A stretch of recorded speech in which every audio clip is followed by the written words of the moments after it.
So a week before the event, I started to get anxious.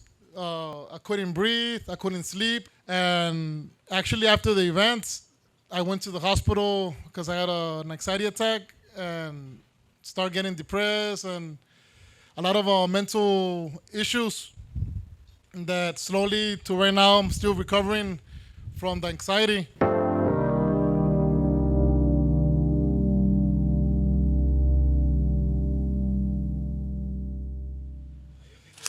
So my name's Ernesto Lopez.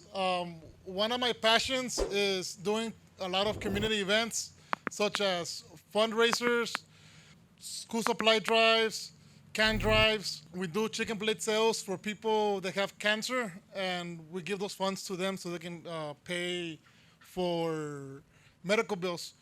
And another passion that I have is writing stories for Inside the Mind writings. Some are fictional, some are real, and I love teaching people how to grow organic vegetables so they can consume healthy food. And I help veterans by sending them to the right people so they can help them to get their benefits. Have you guys heard the saying that if you want something right, do it yourself? I took that to heart, and that was my fuck up with the Zines Amigos that's under Zines Media about I remember this story like it was yesterday because it was a couple months ago. We were organizing an event for the community of Brownsville to raise funds for school supplies. And we have a group of about 12 people that some do marketing, logistics, photography, videography, grant writing. In the event, we have people that charge the ticket sales and the entrance, people that handle security, people that assemble trophies, a little bit of everything. And we have a lot of volunteers that help us within our organization. So about 6 months before the event, we made a plan of how everybody's gonna do their own task for the event. And we had a plan, everything was smooth, everybody had their own job to do. And my job was just to supervise everybody to make sure that everybody was doing what they're supposed to be doing. One of the jobs that we gave to somebody was managing entertainment on the stage. And here comes Ernesto and starts suggesting the person in charge, hey, you should add this to the entertainment. You should get this artist to be there. So little by little, I was taking away the responsibility from somebody else. I started basically taking over people's positions, and I was getting involved in things that I was not supposed to be doing. Another thing that I did, we got somebody in charge to be the contact if people wanted to exhibit their vehicle, and we were charging approximately $40 per vehicle or school supplies. And what I did, I started calling people, hey, would you like to exhibit your car? Would you like to be here? And I started doing site deals, giving discounts to people that I know. So when they went to talk to the person in charge of that, nothing was matching. And it was me doing the fuck up. And the biggest fuck up I did within being involved in everything instead of staying in my own lane. At the event, my job was to, as a host, to thank everybody for being there, mingle with the sponsors, mingle with the vendors, mingle with the people that brought their vehicles, talk to different nonprofit organizations that were there, and answer questions. But what I did, I went to the front gate and started allowing people that I know go into the show for free. So it started like it just them. And then 10 minutes later, just them.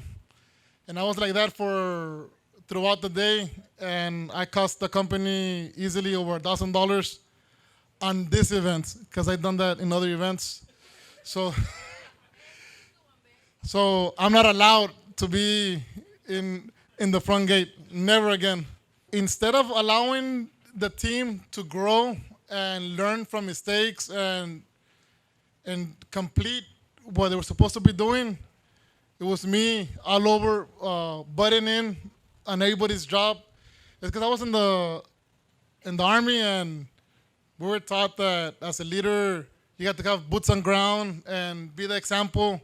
But it's a big difference of being the example and leading than taking away their position. Because at the end of the day, that's why you have a team. So a week before the event, I started to get anxious. I couldn't breathe. I couldn't sleep. A lot of rapid thoughts. I was envisioning different tasks that needed to be done. But once again, we had a plan already, and everybody had a job. But slowly, it became me doing everything because I was butting into people's positions. And actually, after the event, I went to the hospital because I had an anxiety attack and started getting depressed and a lot of mental issues that slowly to right now I'm still recovering from the anxiety. And since that event to now, we haven't done a major event like that. We've done more like gatherings, small gatherings, and we're still helping other organizations. But for now, I'm taking a break from the team. So one of the things that that I learned is that when you have a magnifying glass to start a fire, you have to focus the magnifying glass in order to create a spark. And I don't know if when you were kids you used to burn ants, or I don't know if you did or not, or make fires, but I had like my magnifying glass all over the place, and I was not focused. And because I was not focused, none of the team was focused because I was all over the place. So the moral of the story is, if you have a team, let them do their job. If you are in charge of your team, it's okay to help them, but don't take over their position, don't take over their responsibility, because that's the whole point of having a team. Because at the end of the day, what you can do unconsciously, you can make them feel like not part of the team. And that was my biggest fuck up of trying to do everything. So that's it. Have you ever failed in a project, career, or business? Whether you have or not, you can become a Fuckup Nights organizer in your city, company, or university. Learn how at fuckupnights.com. Join the movement. Fuck up the system.